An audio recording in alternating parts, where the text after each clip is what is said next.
Hello, this is the second attempt of doing this video, believe it or not. I couldn't believe it, I almost spent 10 minutes giving this whatever I was doing, and I suddenly realised there were no numbers going around, it wasn't being recorded. Can you imagine the frustration? Anyway, I'm not quite sure what it means really, because I'm having so much trouble with this thing, aren't I? The camera's a bit better. I think it is a bit better, but it's not perfect. So I suppose on a mystical theme, I would take that as a message not to continue with it, because I am getting a bit frustrated with it all, to be honest.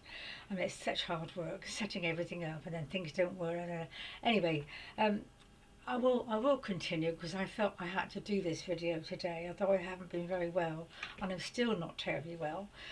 We had a huge energy shift apparently in the middle of the week. I don't know if anybody else has been affected, but I did find it extremely exhausting, and I haven't been well since. I was aware there was some sort of battle going on, whether it was a personal battle with my own demons, it was kind of inner plane stuff, half asleep stuff, or whether it was cosmic, because I think we're all kind of fighting demons at the moment with what's going on. So I don't know.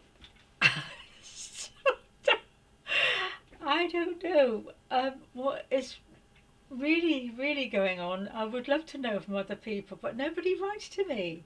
I would like to have a few comments, good or bad. Well, perhaps not the bad ones, but I do some feedback. I don't know how I'm doing. I mean, I've been doing this for 6 months now.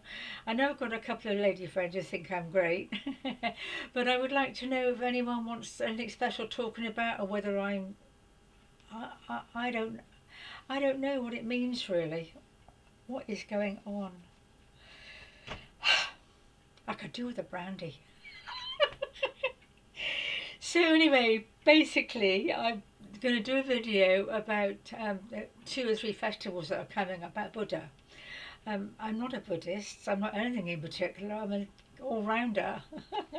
Whatever suits the occasion.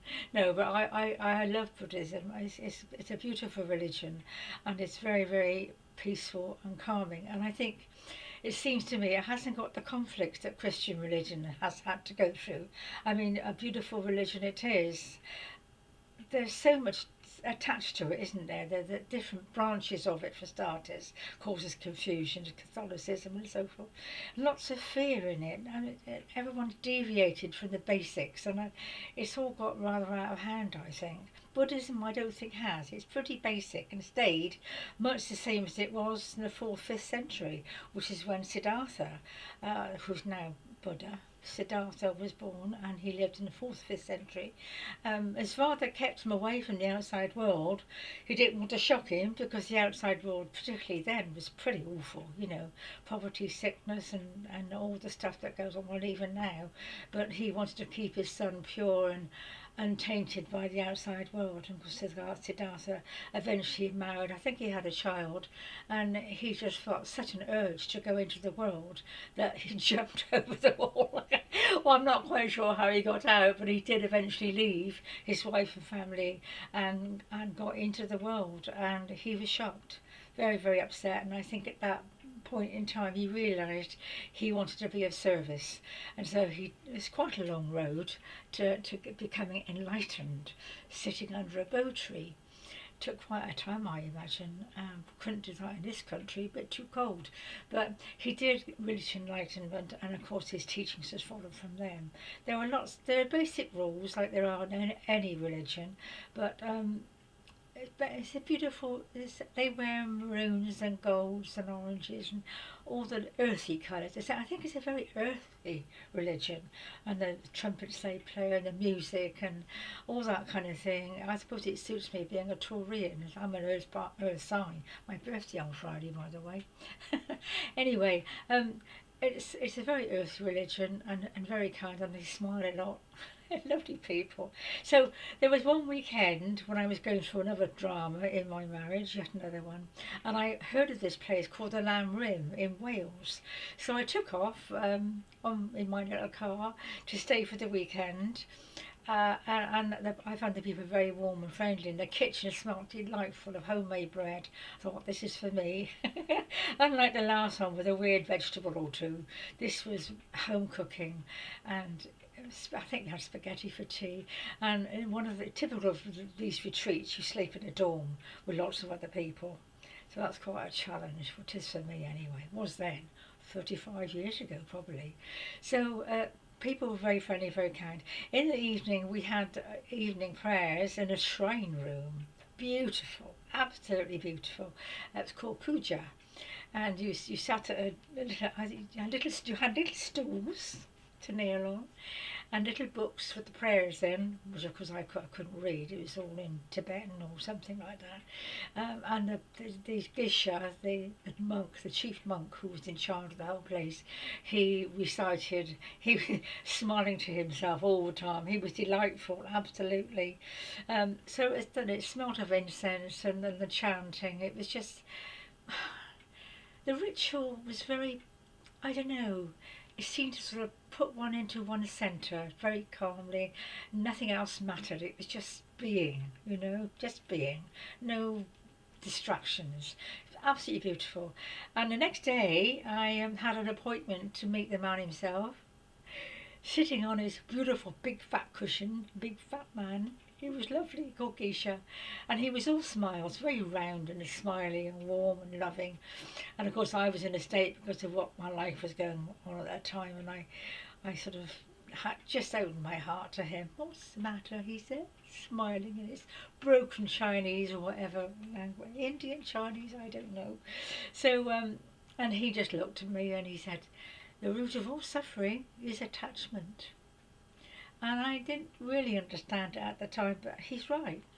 Because the more attached you are to things, the more pain you have about losing them.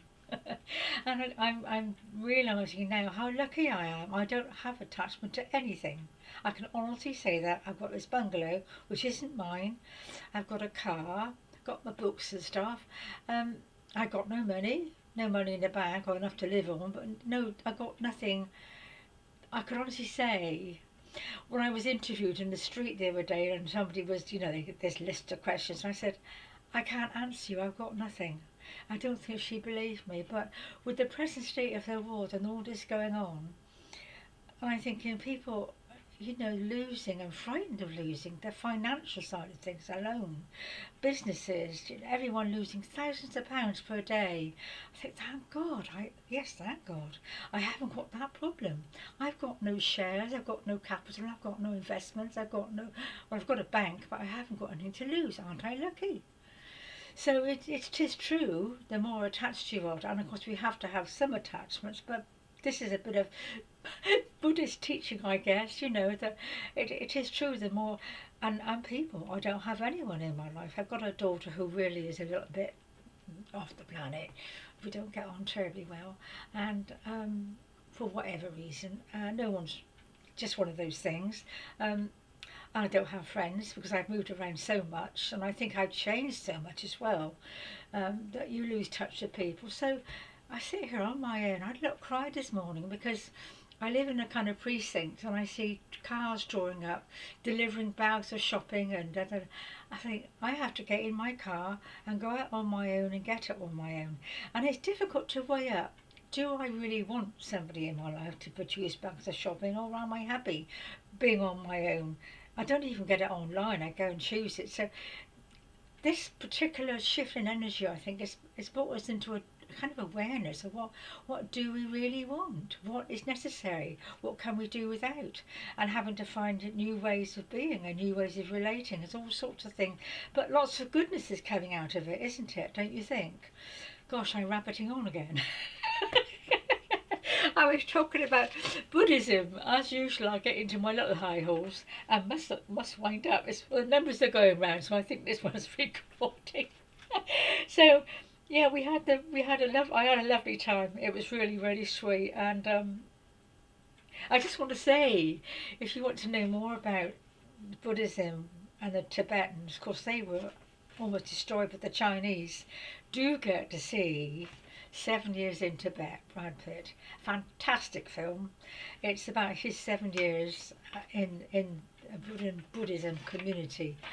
I think it's, where is it now? I can't remember the name of it, typical. But anyway, he spent a lot of time with them, working, it's a true story, working with them, being with them. And there was a young child that was the Lama in those days. And no, what was he? It's Lama. Was he? Yes, that's right. He's alive now, and he is working very hard for peace in India. But the scenery, Tibetan, the plains of Tibet, absolutely fantastic, and the snow, and it's just a joy to watch the photography alone. So that's a little bit of history about my weekend at the retreat in Wales, the Lam Rim, and we've got coming up. Very importantly, I'll perhaps talk about it next time, is the Buddha full moon in May, when the Buddha and the Christ join forces um, on the inner planes. It's a very powerful festival, and they join forces apparently over the plains of Tibet. And this is when I went to Wesak one year. I think I've mentioned that briefly in my dance video, but I will go into it more because it's a lovely, lovely festival, and beautiful, beautiful energies, and you can make the most of them. You can tune into them. So I'll try and get more information on that. But that's just, I think it's the 5th or 6th of May. I'm not sure. Then we've got Beltane on the 1st of May. That's the spring festival, pagan festival. You can see I'm an all-rounder, and I will go into that as well. Hopefully, if I can get the camera. Let me know what you think, though, how it comes across, and if I can improve, or positive criticism. And anything you would like me to talk about. Do you think that's enough? It's 11 minutes, so well, at least we got it down. So yeah, do get to see the film. Fantastic. So thank you, dear ones. I do hope you're coping with all this nightmarish stuff we're going through. Nothing. I've got a motto of my own. Nothing lasts forever, and it doesn't. We just have to keep on eating beans on toast. We won't die. No, I mean, some of us, I don't want to go down that, but if we can keep positive, keep our consciousness, and don't get into fear, we'll be fine. Okay, dear ones, God bless for now. Love you lots. Bye.